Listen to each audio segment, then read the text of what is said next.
Hello and welcome. This is Self-Control, How to Build a Better Life, the podcast that will inspire you to take control of your mind and your mindset to go forward and build the life that you want to live, the life that you deserve to live. Thought processes, behaviors, practices that you can put into your life actively to begin working yourself towards a better life. Today's episode: if bad habits and limiting beliefs are leading to unhealthy outcomes, emotional pain like depression and anger, perhaps you have uncertainty or anxiety about the future, I want to present to you a 3-step process to add to your self-work toolkit. This is not the silver bullet. This is not the be-all, end-all. This supposes that you are ready to start doing some work on yourself. This process will add to the work that you're no doubt already doing. This will invite you to actively take control of your life, to begin to get a handle on your problems actively. Contrast that with passively. If you feel as though you are, in some senses, a passive observer in your life, letting life happen to you, if you find yourself wondering why things have gone a certain way, why they're going a certain way, this can be the beginning to working out of that way of living into one where you are driving your own life forward. So, if you're ready to start living that life, a life where you are driving things forward, where you are aware of what is going to happen to you, where you're in control of yourself and your circumstances as much as possible, let's go.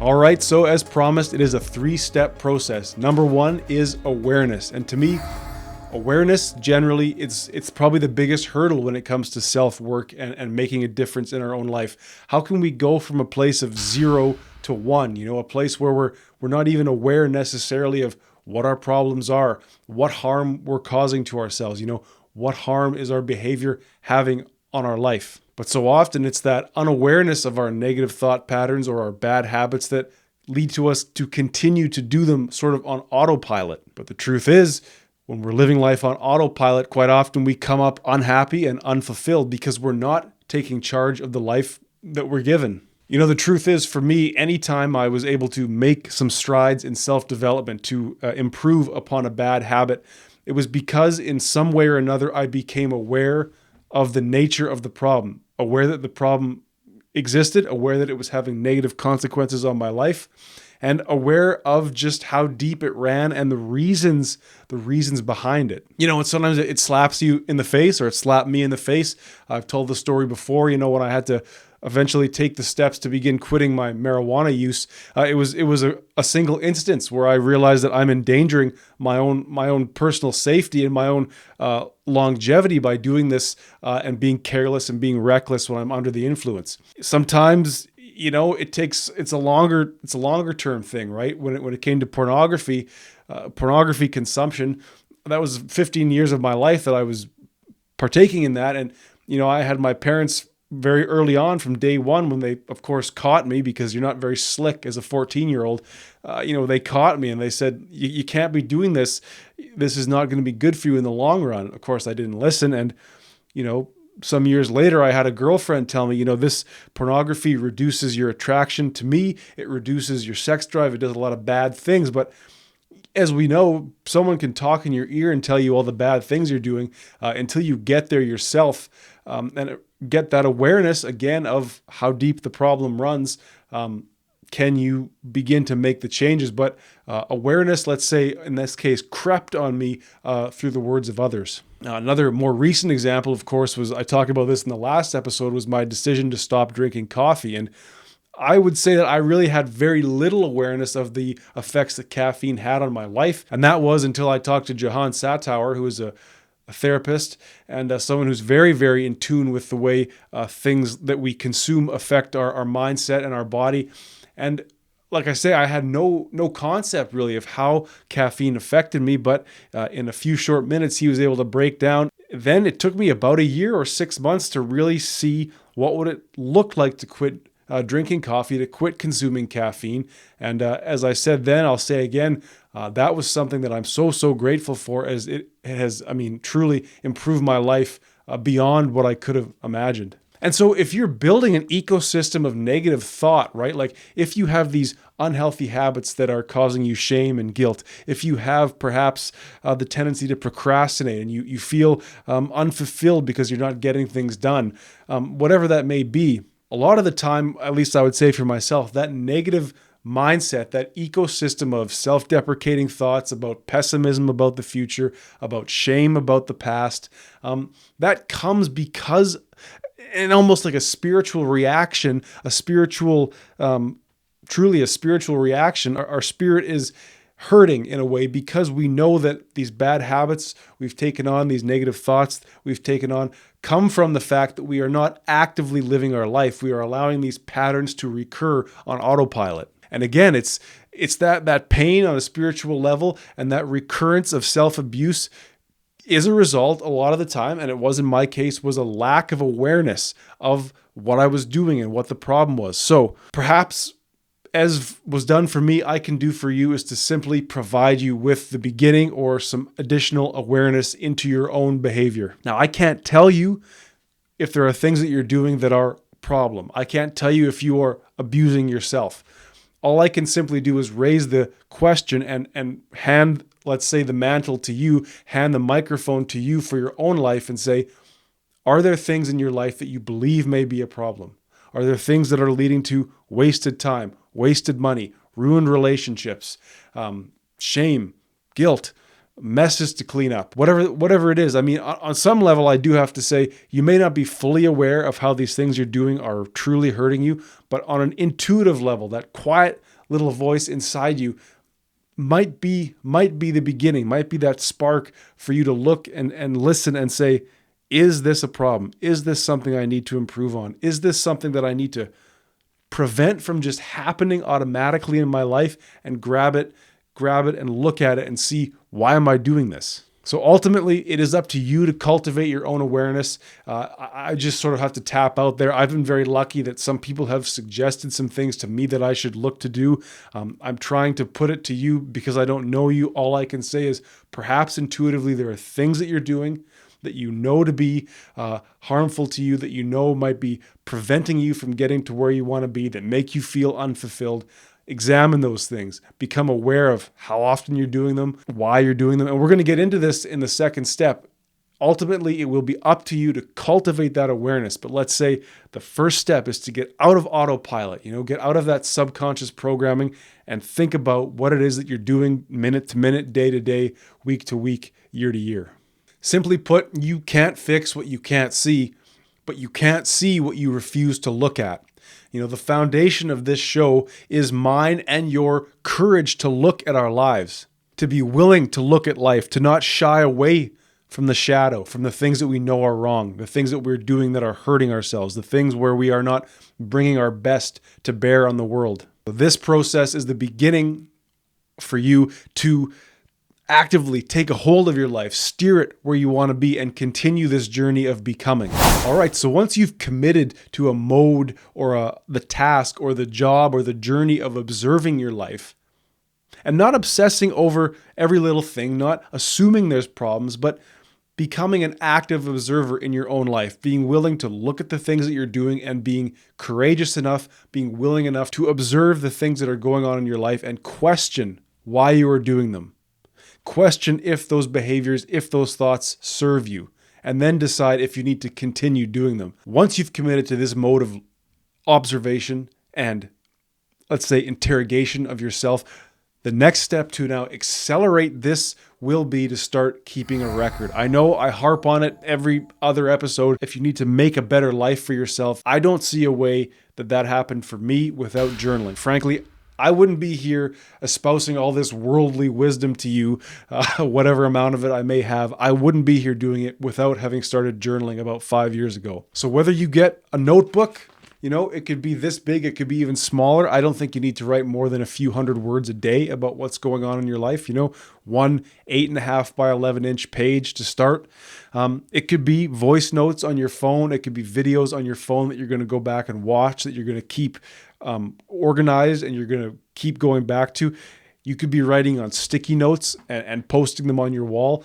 whatever record keeping looks like for you, again, it's a step of courage. It's a step of saying, I'm going to commit to keeping a record of my becoming. You're not necessarily going to hand it off to your kids when you're gone, unless you want to. You're not going to show it to your parents or your partner or me. This is a discussion that you begin with yourself. And I don't want to go too deep into it. I've done it numerous times in this episode. You could find a bunch of episodes that deal with journaling. But let's suffice it to say you need to track some very important metrics. Sleep. How much and what quality are you getting?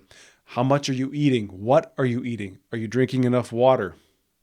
What other things are you consuming? Drugs, alcohol. When are you having sex? When are you spending the night alone? You need to start building what I would call a biometric portrait of yourself. What is your body doing, right? And then beyond that, you need to also spend some time writing what you thought about whatever you thought, right? How was your mood? How did you react when you were given a certain piece of news? How did you present yourself at work today? What conversations did you have? And then also round that out by what you were doing. It's very important to keep track of what you thought, what you were doing, and what you were consuming. Now, this essentially does two things. It deepens that awareness and admission. Like, by that, I mean, when you're forced to simply write down and reckon with what you've done during the day, when you have to sit down and reckon with what you did that day, it will immediately force a deeper awareness into what you are doing in the long term with your life. It's like, boy, every day I start my journal entry by saying I didn't sleep very well. But now you have a deep awareness of it, or deeper awareness of it, and you can start to say, well, maybe I need to address the quality of my sleep. Or it's like, every day I'm writing, went to bed angry after a poor discussion with my spouse. Okay, all right. It's one thing to sort of know that it's happening, but to reckon with the fact that it's happening every day or every other day or once a week, that immediately is going to bring awareness to the problem. And as we were saying before, you need to be aware. You need to see the problem for what it is to be able to fix it. And again, you've now taken that courageous step to look, right? You're not shying away from the dark and the dirty parts of your life. You're looking, and now you're ready to start getting to work on those things. The second thing that record keeping or journaling will do is it allows you to spot triggers, right? If it's a bad habit specifically that you're looking to break, you can start to see, okay, I partook in gambling, overeating, drinking, marijuana, pornography, TikTok scrolling until 4 a.m. I did that on all the days or the day after I was doing this, not sleeping well, not drinking enough water, ignoring my friends, not having a social life. It supposes that you're willing to really, really look and really do the work, but I have to believe that if you want a better life, this is work that you're willing to do. It's like, man, I overate. I ate like 2,000 excess calories today probably. But look at this. I didn't drink any water in the morning. So perhaps I was confusing my thirst, my dehydration for hunger. And I just, I had a moment of weakness and I overdid it. Whatever that looks like. I was bored, unfulfilled. Like I've got nothing going on. I used to have a real exciting job that it's gone from my life. And so I'm looking for that rush. And so I'm on the gambling website again.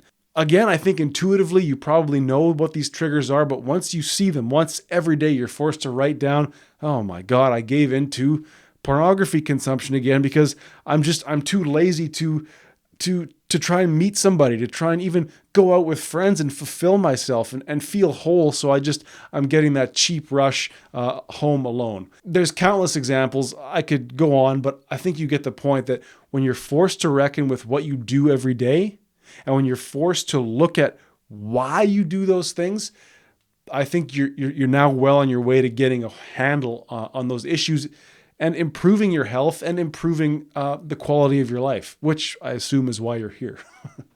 So the more open you are with yourself, the more curious you are about yourself, the more sort of meticulously detailed you're willing to be about what you're doing, thinking, and consuming, the faster your self-improvement train will go. At least that's the case with myself. And here's the regular caveat where I say, I know I'm talking to you, but in some senses, I'm also talking to myself. You don't have to do any of this, but you're here and you're listening. I hope that you'll put some of this to use in your life and let me know if it is truly of any use.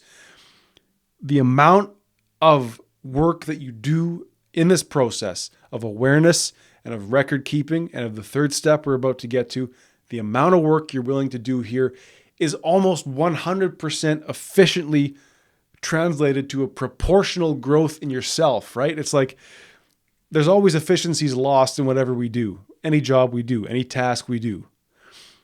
I would put it to you that this process is almost 100% efficient. As much as you're willing to monitor yourself, to become aware, to just courageously look at your life and see where things are going wrong, it translates to an equal amount of growth and payback. This pays out maybe even 200%. You're willing to do a little bit of work on yourself, the results will explode and go parabolic, or your money back. All right, the third step in this three-step process is to now apply the idea or the concept of mindfulness to your life. I know I've spoken about mindfulness a fair bit on the show. It's been a while since I have, and it's kind of a buzzword. It's a big word that means a lot of things to a lot of people. To me, it means the following, and I'm going to use this definition to round out this process. It means thinking and acting in unison. It means focusing on the task at hand. And it means practicing self-control as often as possible. I'm not sure anybody could be 100% mindful. There are times when our mind drifts away. There are times when we need to multitask. There are times when we need to be thinking about the past, be thinking about the future. So mindfulness is something that we can apply to our life as often as possible. We can control ourselves as often as we possibly can to get the results that we want. Okay, so you've courageously taken this first step of looking at your life, not being afraid to see what you're up to. And now you've also taken the second step to begin to have that discussion with yourself, right? You're watching your actions, you're watching your thoughts, and you're ready to improve upon those actions, improve upon those thoughts, because you can now anticipate, right? You've seen what's triggering you. You've seen the trends. You've seen the things that you know need to be improved upon. You're coming to understand the root causes of those behaviors and those thoughts. Keep it up. First of all, keep it up. If you've come this far, keep it up. You're watching. You're thinking about what's going to happen. You're now becoming mindfully present in your life, right? You're ready to control yourself when the moment comes. You're ready to focus on what it is you're doing when you're doing it. And you're thinking about the things that you need to do, and you're doing them. There's no what ifs. And of course, there will always be what ifs, but we're getting to a place of efficiency where my thoughts and my actions are more and more in unison. You know, so often bad habits and negative thinking, those repetitive things that we do that cause harm to ourselves, we do them out of boredom, out of loneliness, out of physical pain. That physical pain that we could otherwise soothe, emotional pain from unrequited or unprocessed trauma. So much of what we do, it's the reasoning is on a subconscious level. And I'm not a scientist, I'm not a psychologist, but I can tell you from personal experience that those bad habits, those negative thoughts, those ways that we hurt ourselves are attempts at self-soothing, are ways of attempting to solve the problem, but we need to become consciously aware of those behaviors for what they are. We're doing these things on autopilot. The pain is lingering. The pain is forever in some cases. And so I just automatically use marijuana because that's what my friends are out doing. I automatically turn to pornography because I'm lonely, because it's easier than becoming somebody who could go out into the world and meet a mate, have dates, build a family. I drink coffee because I don't even know why. There's no real reason for me to drink coffee. And yet, on autopilot, because I did it yesterday, I did it last week, I did it last year, I continue to do this. Overeating. This is an episode that's coming down the pipe. I wasn't even aware that I was technically overeating. But again, with a lack of awareness, with a certain amount of pain and suffering in my life, I was using food like a drug, food like a distraction. All of these things that we do, if you've become aware of it as a problem, just know that on some level, it is very likely you trying to soothe a pain that is unrelated or distantly related. So it's the unawareness of that pain, it's the unawareness of those issues and that soothing behavior that leads to the continuation of it. But You now have the answer in your hand. You have that journal. You have that record you've been keeping. Remember those trends and those triggers that we talked about? Once you know that you overeat because you're dehydrated, once you know that you use porn because you're lonely, once you know that you gamble because you're bored, after a few continued relapses and continued failings and lack of mindfulness, right? Where you're thinking one thing and doing another, you're thinking you're bored, you're thinking that you could use some fulfillment, so you go to gambling. Okay, there's a disconnect there. Now that you're aware of that, you do that a few more times, soon you'll be able to anticipate the trigger. It's like, oh man, Friday night, I don't have to worry about work tomorrow. Obviously I don't have the friends or the social life that I'd like to have. Friday night is a prime night for me to fall into a spiral of pornography and online gambling. I have to stop. I have to do something. Is there somebody I can call? Is there a meeting I can go to? Is there an online community I can chat with instead of the gambling room? It supposes a certain amount of awareness and discipline in you to do this, but through that record keeping and through that calm, centered mindfulness, can you say, okay, I need to think and act in unison. I don't want to gamble tonight. What can I do instead? And why would I want to gamble tonight? I need to focus on the task at hand and say, I don't want to get into gambling tonight. I don't want to go onto the pornography websites tonight. So if I'm thinking that, why would I do that? Why would my thoughts and actions be misaligned like that? And again, it's one thing to have the thought. It's one thing to mindfully come to the moment and say, oh, I'm thinking about pornography. Look, I don't know about you. For some reason, when I was into the pornography, I would always do it after I ate. And I later realized, well, after I ate, I'd really tense up my gut and my pelvic floor. Like probably the wrong thing to do when you're trying to digest. And that would lead to a tension in the lower and middle part of my body. Pornography then was a soothing of the pain and tension down there. Completely, in some ways, unrelated, and yet there I was. Without realizing it, I'll have my little after-dinner mint, let's say. Look, it took years to realize that, and this process for you may take years as well to fully get your hands around a bad habit, but suffice it to say, come to a mindful moment as often as you can when you are ready to anticipate those triggers. Come to a place where you're focusing on what you're actually doing, not thinking about what you want to do. Come to a place where your actions and your thoughts align. I don't want to do this. I need to work on resisting right now. And I need to practice that self-control. Look, this whole episode began with the question that you want to be in control of your life. So when there's things that happen that force you to lose control, those are the moments where you have to dig in and practice the self-control. And look, I didn't quit pornography or marijuana or overeating or coffee in one shot. There was relapses every time on every one of those. But the relapses became fewer and farther between, and they became less intense. I think that is probably the way to look at it for yourself. So lastly, I'll just say, if it's less of a bad habit problem and more of a problem of, let's say, negative thought, self-deprecating thought, self-loathing, you don't see yourself as someone that you even like, you don't see yourself as being worthy of living a better life, but you're here and you're listening still, take on this task, okay?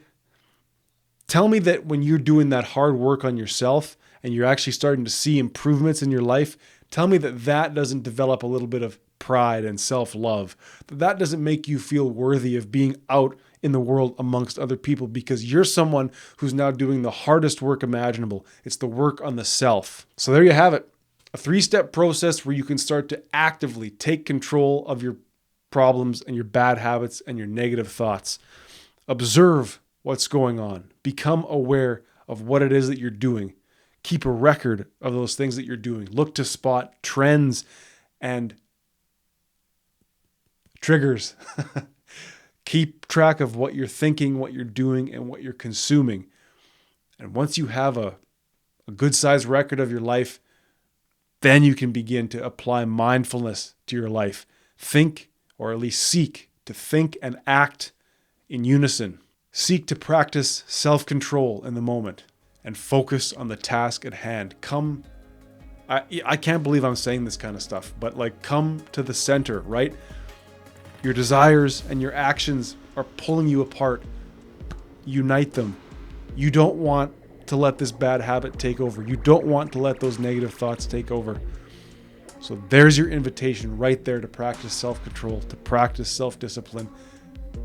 Give yourself grace. It will take time, but I know it's possible. I've done it numerous times, and I'm going to probably do it many more times in my life. And I want to hear about you doing it as well. So please feel free to get in touch on Facebook. And until we speak again, please remember that better is possible.